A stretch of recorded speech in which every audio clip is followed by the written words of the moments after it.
What a strong jobs report. And that begs the question, is the dollar ready to bounce? And that's something we're going to be talking about on this week ahead video. My name is Blake Morrow, and you are listening to the week ahead video for 4th of July, 2025. Yes, today is actually Friday, the 4th of July. So for those of you that are in the United States, happy Independence Day to you. For those of you that are not, I hope you're enjoying just a little bit quieter day in trade. I mean, the markets, the FX market's been pretty quiet, and hopefully you've just enjoyed that little extra period of relaxation. We're going to talk about the dollar and why this is important, because there's a few things that are happening this next week that are market or worthy of us discussing. One of them in particular is July 9th. Now, if you are, following along with the whole tariff saga on July 9th, this is, this is actually on Friday.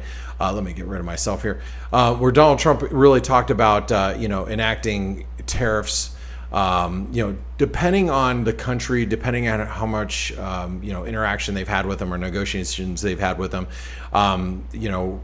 President Trump next week and the Trump administration is going to be really unleashing, higher tariffs after this 3-month hiatus. July 9th is that 3-month hiatus.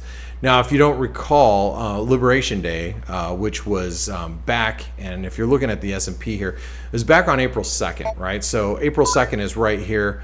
Then I think April 9th did a 3-month, pause. So that comes up this next week.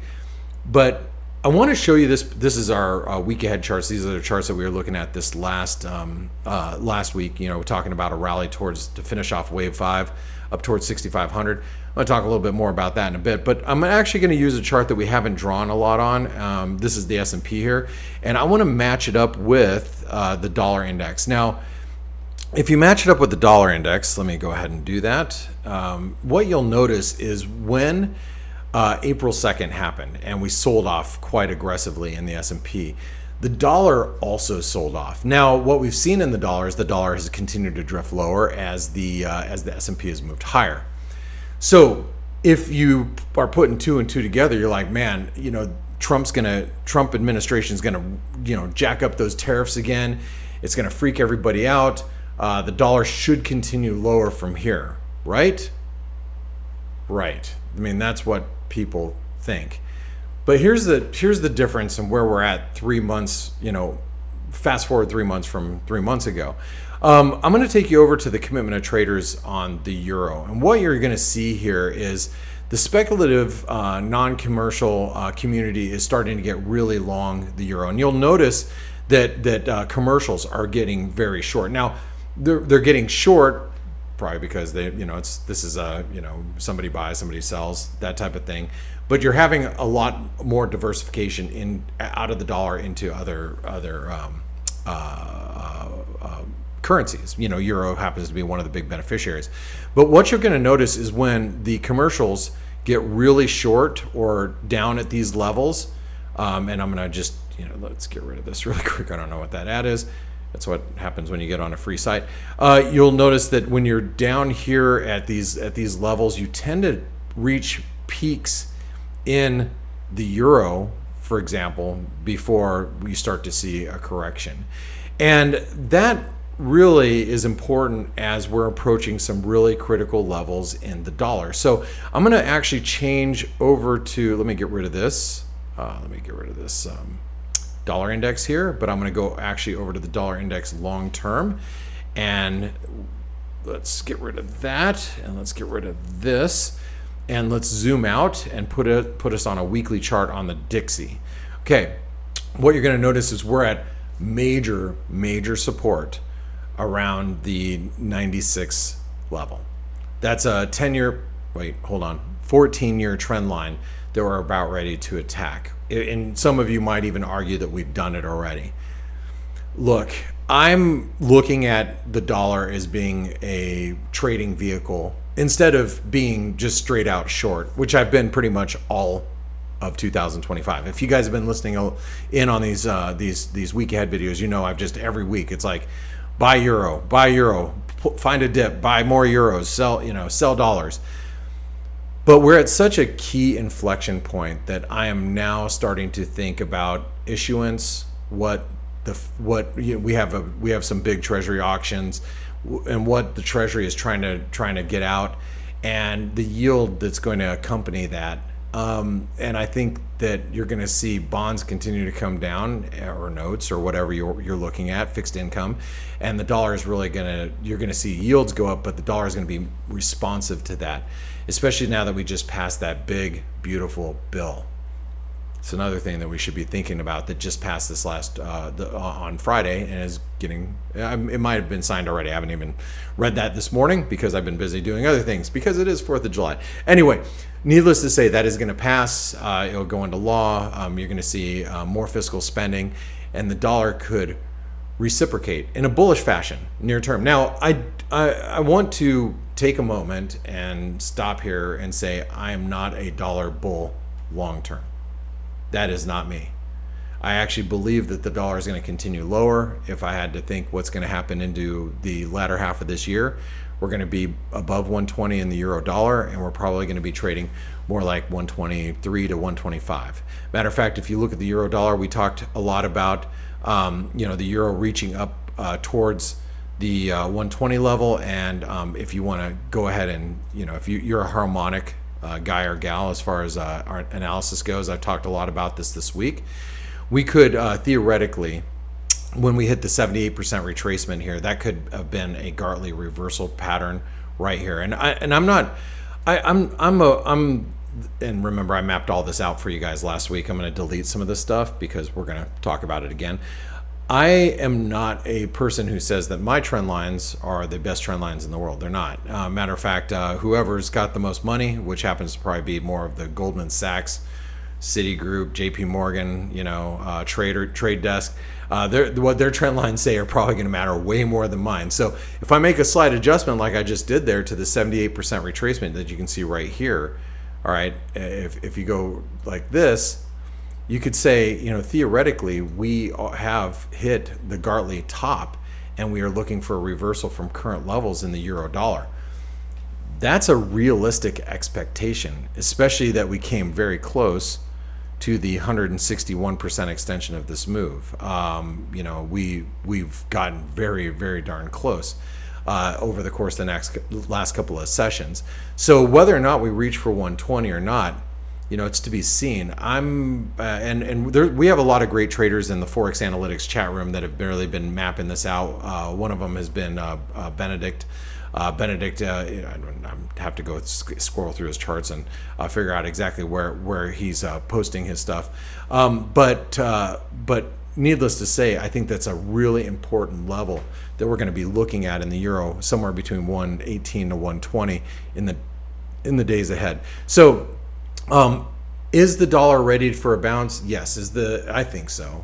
Anyway, is the dollar ready to reverse and give us a full-on reversal? I'd have to see a lot more evidence than what we've got right now. But it does seem like that we could start playing both sides of the market in the dollar. Instead of being such staunch dollar bears at this moment in time, being somebody who is flexible, who's open-minded to trading both sides of the market, I think that's where our head needs to be at as traders, and that's where we are with ForexAnalytix. If you are in the ForexAnalytix community, you've been very well briefed over the course of the last week and a half regarding this potential reversal area.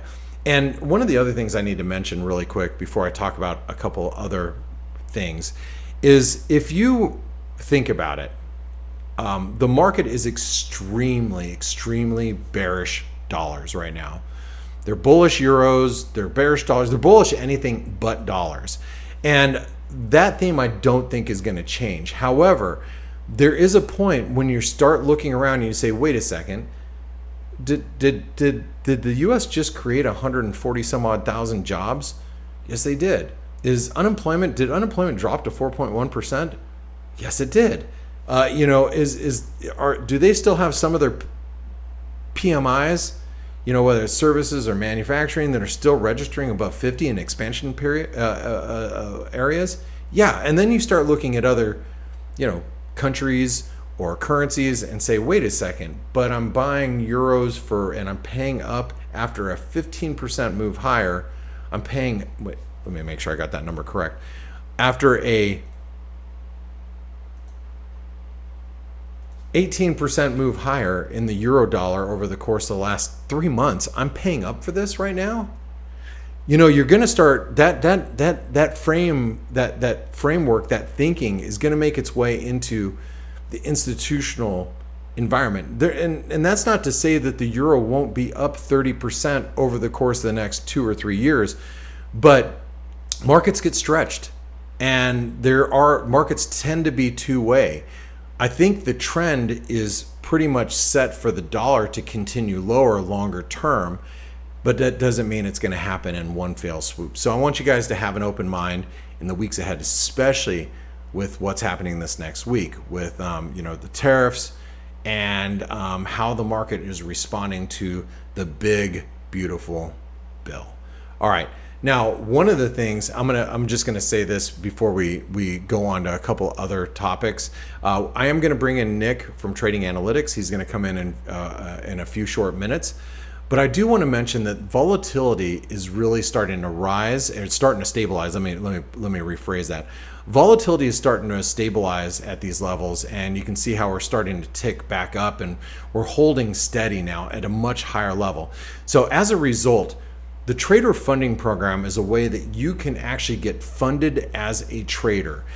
You can have instant funding. You don't have access to capital and you want to get instant funding. You can do that. You can take a one-step assessment that's a more conservative or economical approach. So the reason why I mention this is we are having we call it the Pop 30 sale, and that's happening for the next couple of days, only till July 7th.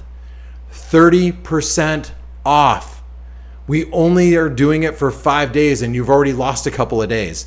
So July 7th, guys and gals. So if you don't understand what getting funded as a trader is and what the trader funding program is, take a few minutes, sit back, and watch this 3-minute video.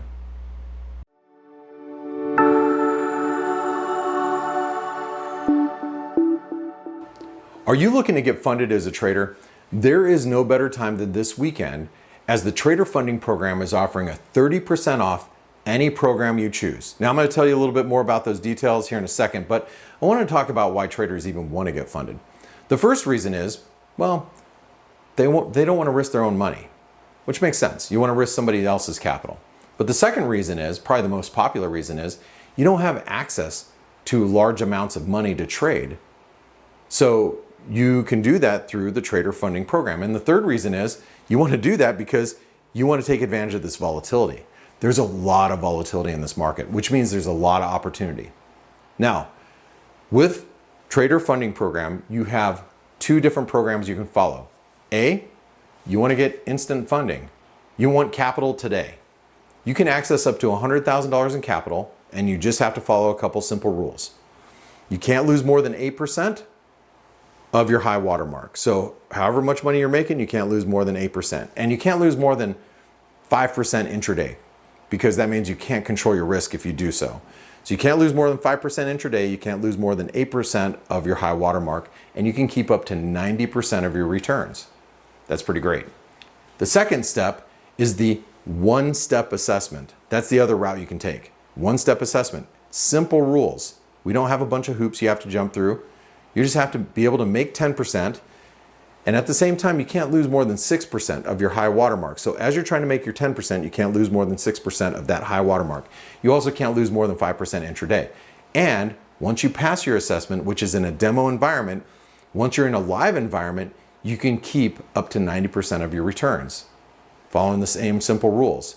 Now, with either one of those programs, you have access to ForexAnalytix. ForexAnalytix is a system that analyzes 30 different instruments. You'll have advanced analysis like Elliott wave or harmonic analysis, all the way to basic technical analysis.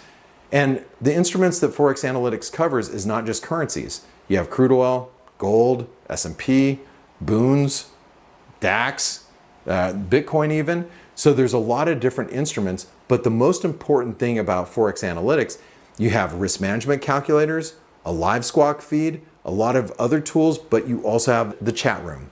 The chat room is where you have access to myself and other ForexAnalytix analysts and so many traders around the globe. Why would you ever want to trade at home on your own when you can be in a community talking to people like me, understanding why we're buying, why we're selling something, how we feel about the markets, and you can access that 24 hours a day. It is really the heartbeat of what ForexAnalytix is. So the sale is 30% off July 3rd through July 7th. 30% off. Instant funding, one-step assessments, your choice. You have to enter the discount code POP30. That's POP30. July 3rd through July 7th. So take advantage of this offer, and I'll see you in the ForexAnalytix community. All right, guys, thanks for listening to that. And like I said, you only have a couple of days to get signed up and take that discount. If you've ever thought, man, I need to get more trading capital to take advantage of this volatility, this is your chance. This is your chance. You can access up to 100 grand or up to $1 million, depending on what $1 million that is, depending on which assessment you want to take and which direction you want to go with, one-step assessment or instant funding. So make sure you check it out. And you know, if you look down on the bottom of our websites, there's a support tab right here. You can ask any questions. Our support representatives will be back first thing Monday morning. They're out of Europe, so you know, make sure you ask questions right through there. Okay, so continuing on with this next week. So like I said, the RBA is expected to cut rates on Monday night, which is Tuesday. But I want to take a look at the Aussie, because the Aussie is something that we really should be paying pretty close attention to. I'm going to do a little bit of I'm going to actually delete all of these drawings really quick, and I'm going to draw you guys something in particular. So I'm going to go from this high to this low. And by the way, if you're ForexAnalytix subscribers, unless the analysis has been uploaded already, yep, you can see I'm going to draw this chart out for you, this chart here in a second. All right, but basically what you're going to notice is we're kind of stalled around the 618 retracement. Okay, now if you take these highs and go right across the top, you'll notice there's a trend line across the top. And one of the things that you have to be thinking about at this stage in the game is, how is it that risk currencies like the Aussie dollar have not just been ripping balls higher as the S&P has been registering new all-time highs, and the NASDAQ 100, amongst other markets too. I mean, if you want to take go back a couple months and look at the DAX, or when you're seeing equity markets rally and risk currencies like the Aussie just fail to rally, it's a problem. And have you seen copper? I mean, take a look at copper really quick. I mean, copper has been here. Let's go pull it up right here. You can see copper has had a really, really nice bounce over the course, since Liberation Day. But copper looks like we might be registering a lower high. And when you look at all that and you put it all together, you're like, if I've been long Aussie dollars, do I really want to still be long Aussie dollars? Well, remember, the RBA is expected to cut rates on Monday night, which will be Tuesday morning in Australia. So keep that one on the radar. But also, it's not just the Aussie. Take a look at the Kiwi. New Zealand, and let me delete some of the stuff here because we haven't looked at the Kiwi in a while. I'm going to delete everything, actually, just remove all that. If you look at the Kiwi, very similar type of situation. The only difference between the Aussie and the Kiwi, and remember, long time ago, we talked about the false breakdown would lead to a breakout. We talked about the same thing in the Aussie. The false breakdown would lead to a breakout. It did. But these breakouts have been very stubborn. They just really haven't moved a whole lot. And Kiwi has a very similar type of situation. The RBA is expected to meet actually on, it'd be Tuesday night, which would be Wednesday morning, so a day later after the RBA. Those two central banks are meeting. They are both expected. Well, actually, the RBNZ is not expected to cut rates. I have to take that one back. Okay, so keep your eye on the Kiwi because it's looking a little, like the Aussie, tired. They're looking a little tired. All right.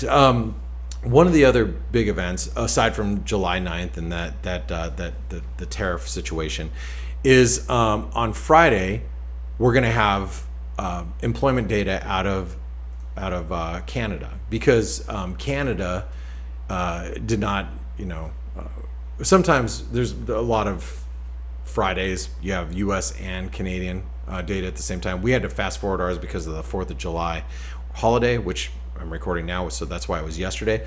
But take a look at the CAD. So the CAD's been beat up quite extensively, and we've been following this descending channel pretty well. But notice what's happening across the lows. Now, I don't want to get too terribly excited about the dollar CAD because we're in a descending channel. But what happens if we actually hold these lows? And you'll notice that the relative strength is very, very what we call divergent in this case. You're trying to reach for new lows. RSI is not even anywhere close. So that positive divergence really could weigh in on the dollar CAD. So I think if you're looking at the dollar Canadian, there's a risk a double bottom starts to develop. Now, we're eons away from that happening. You'd have to break here and then break above the channel resistance. But then if that happens, I mean, you're talking about a real quick, and I'll just do a quick calculation for you guys. That would be a quick move from basically 138 to 140 in the 200 DMA, an instant. Now that's something that we can just keep on the radar for the next couple of weeks. I think it is worth noting.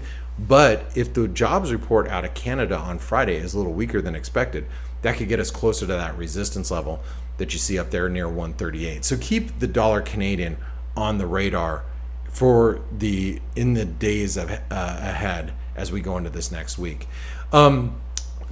Like I said, Nick from Trading Analytix, he's going to join us right now, and he's going to talk about the S&P. He's going to talk about the Mag 7, some individual stocks that are really moving. So let's take a moment and enjoy our time with Nick Groves from Trading Analytix, and I'll see you guys in just a few seconds.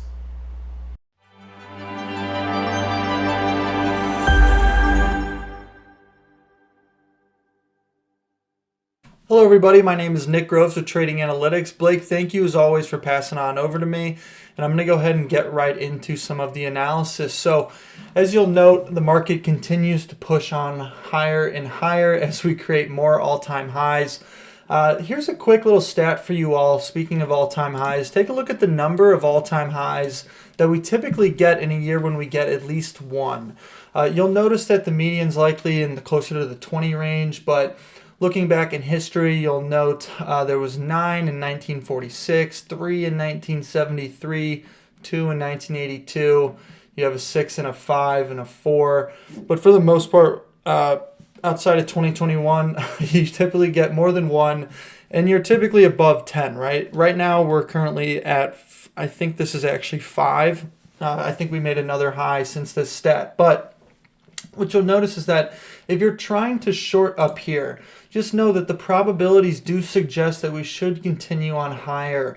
And one of the reasons why I feel as if we should continue on higher is that I think we're seeing a lot of institutional buying. Take a look here at the Bank of America institutional research here. It's mentioning that institutional clients' net buying of tech 2 weeks ago, this was not last week, ranked first in their data history since 2008. So what you're seeing is after the large decline in April, funds are now forced to chase higher, and you're noticing that as we simply squeeze on higher and higher. It's not just there, you'll also notice it in the CTA positioning as well.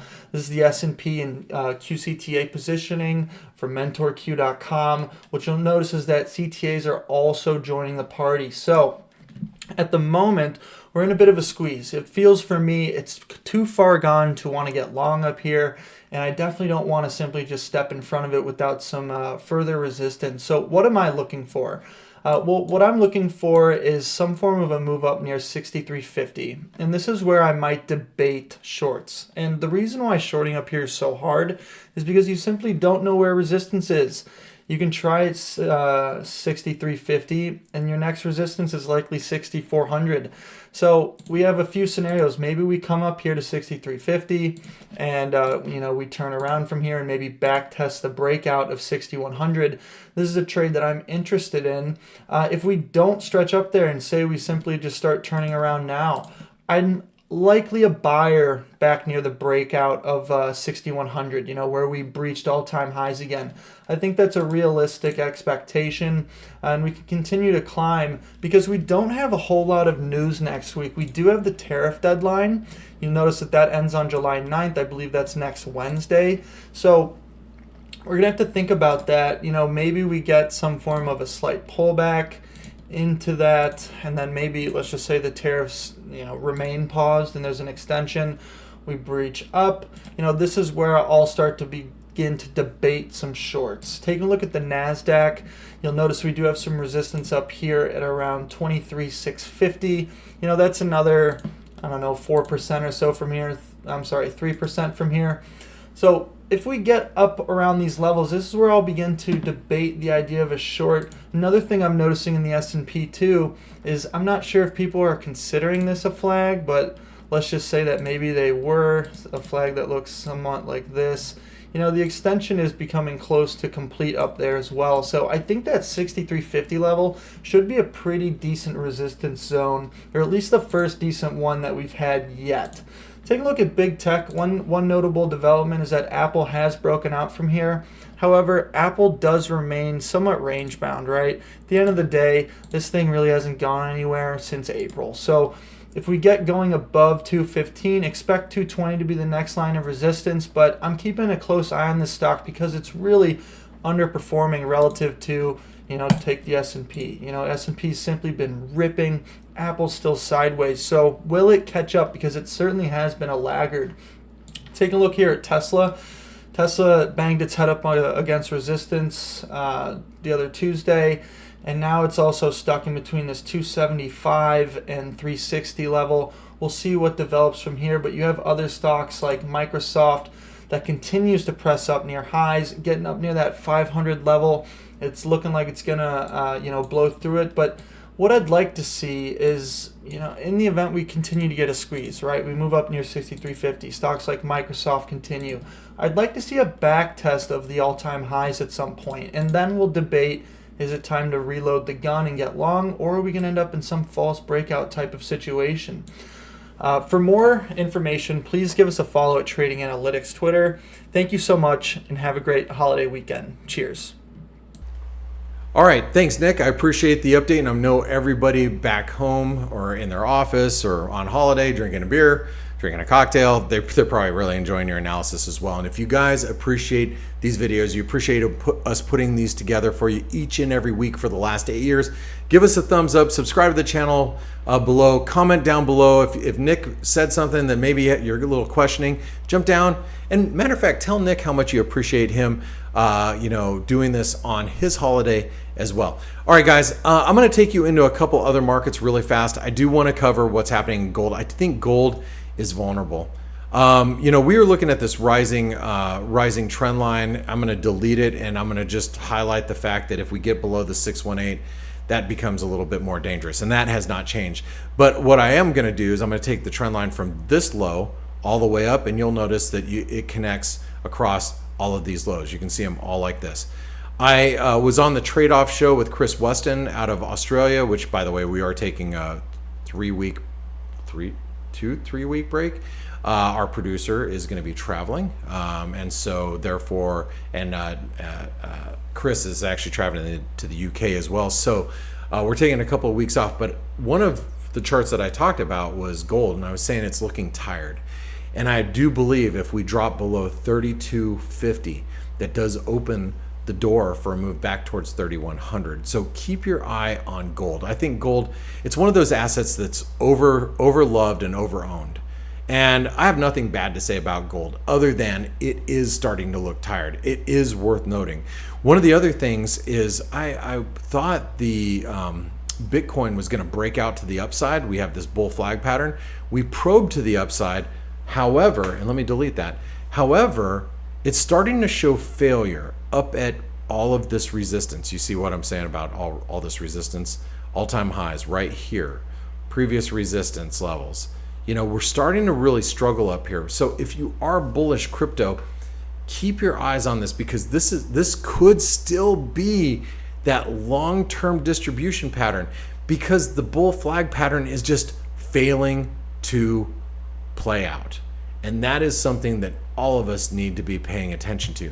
Now, the last thing I wanted to talk about today is I do want to talk a little bit about 10-year and 30-year notes.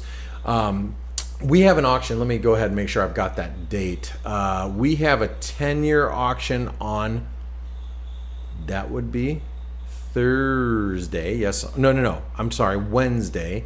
And then on Thursday, poor Treasury Secretary Bessent has to shill a bunch of 30-year bonds. So 10-year notes on Wednesday, 30-year notes on Thursday, and we just passed a big, beautiful bill. So there's a lot of fixed income products going to be hitting the market. What happens here? And I mean, if you're looking at the 10-year notes, do we actually break below the 200 DMA and this channel support? If that happens, guys, that means yields go up. What's going to be really interesting to watch this week is if yields go up, does the dollar respond positively? If it does, well, then we get that dollar bounce. But if people are worried about our fiscal situation, people, investors, institutions, if they're worried about the United States having a Liz Truss moment, it's overused, but still makes sense to most traders. If we see yields go up with notes and bonds going down and the dollar doesn't respond, that means the market is very, very concerned about our fiscal position. And you will, and with all the debt and that we're running, you're going to see stocks really come under pressure as a result. Speaking of which, last thing I should probably do is talk a little bit. Oh wait, hold on. Maybe I don't need to do that.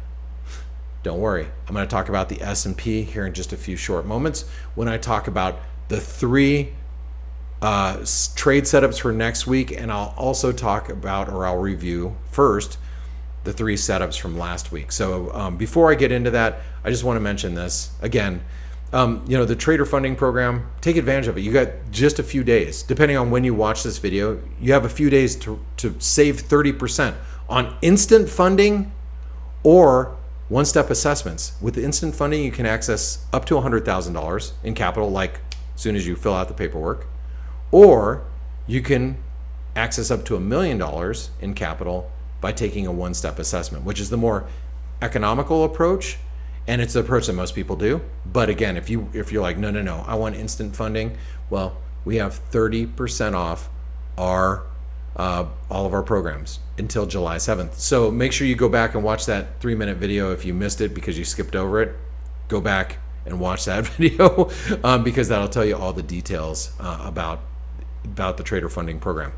And then on top of that, you get included in the ForexAnalytix community. You can sit here and chat with me, like this morning, if you wanted to come by and say, "Oh, hey Blake, happy 4th of July to you," and you could come in here and say happy 4th of July to Nick or to K-Man, or I don't know why he'd even care about that, but or any one of our other analysts, and so many great traders posting what they're looking at. And then you can actually jump in the trades room and say, okay, well, hey, what's everybody trading here? What's Blake doing with currencies? What's Simon or K-Man or Ryan or any DK or which is Anders, or what positions is Blake running right now? If you want to know all that information, you have access to that inside the ForexAnalytix community. Okay, now that I've said all that, let's get into talking about the 3 trade setups that I gave you last week. So, last week was a bit of a shame. And I say that because out of all of the setups that I gave you last week, none of them came to fruition. Not that they didn't work. So there's a difference between, and I have to always explain this. I want to make sure I explain this. There's a difference between waiting for a trade setup and it just not coming to fruition. That means it never got to the levels you wanted to trade it.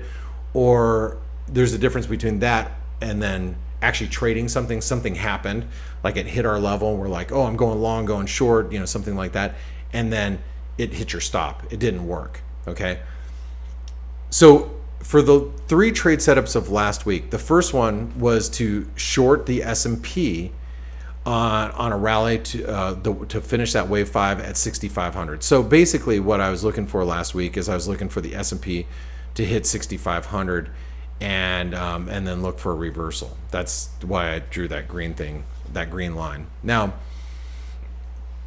that doesn't mean that can't happen, okay? But what you'll notice here, if you take this high to this low, right, actually, this high to this low, you'll see that we have a few levels to hit first, which is a 261% golden fib level around the 2340 level. That might be your first resistance, but I'm not saying that this getting to 6,500 isn't happening. I'm just saying it just didn't happen last week. I thought we were we've rallied all week long.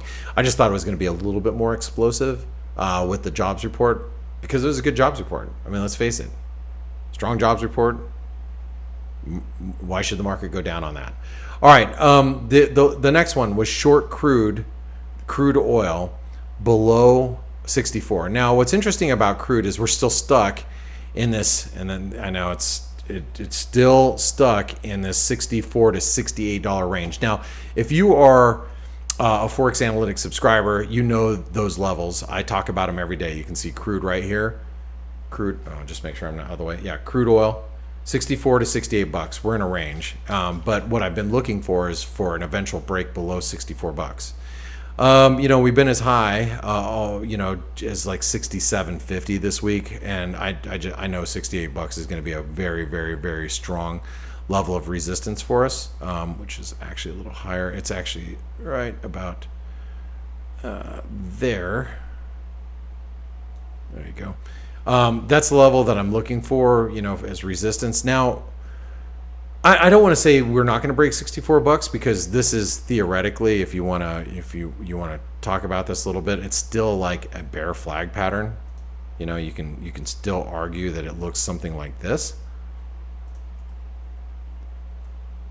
right?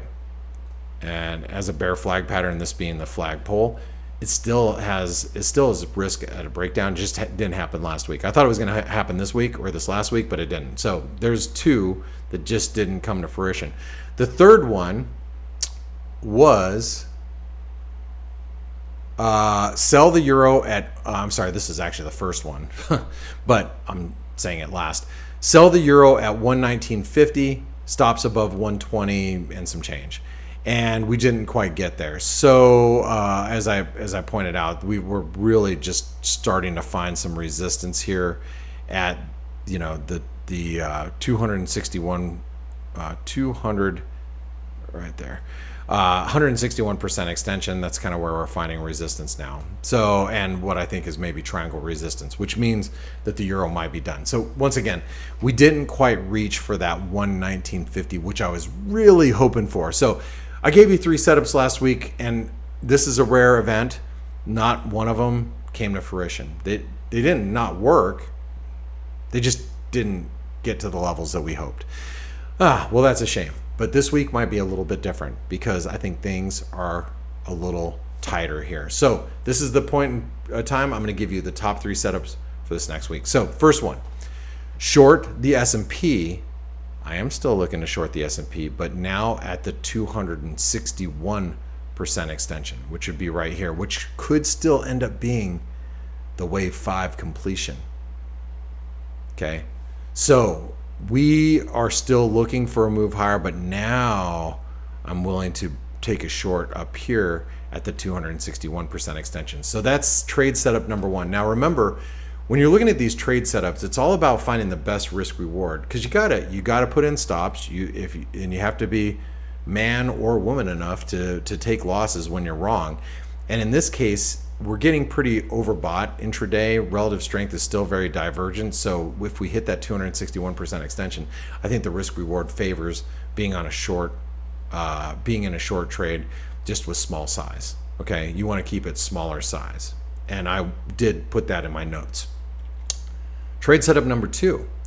Trade setup number 2 is the US dollar Norwegian krona. Now, with the US dollar Norwegian krona, and I talked about this on the trade-off show. So if you're familiar, and if you read our analysis, you are very familiar with what I'm about ready to say. But man, I'll tell you, the US dollar Norwegian krona. Let me pull it up for you. Here's the basic technical analysis, and here is the chart that I'm about ready to show you. We have a nice inverted head and shoulder pattern that is developing. You can see it right here. Now, after a prolonged sell-off, which you're seeing right here, after you get a prolonged sell-off, I start looking for reversals. Now, one of my favorite reversal candles or reversal setups after a elongated move is an inverted or a head and shoulder pattern. So in this case, we have an inverted head and shoulder pattern that's setting up. So above 1020, which is basically right here, above 1020, I am looking for a bullish reversal in the US dollar Norwegian krone. That's trade setup number 2. Trade setup number 3 is to short the Aussie dollar. I already gave you all the reasons why it's looking heavy, but I want to short the Aussie dollar below the 38% retracement, or basically below 65 cents. So if you zoom in, 4-hour chart, and let's go ahead and zoom in here, you'll see that the 38% retracement is at 65.08, I believe. Let me make sure that is correct. It is 65.08. So a break below that spike low right there, and that 38% retracement, I am looking for a short. Okay, so that's your third trade setup for the week. And guys, if you like these trade setups, just keep in mind, I'm in the chat room with the other analysts from ForexAnalytix and so many great traders talking about trades all day long. I would say I average, on average, me personally in the chat room, probably 3 to 5 trades a day on average.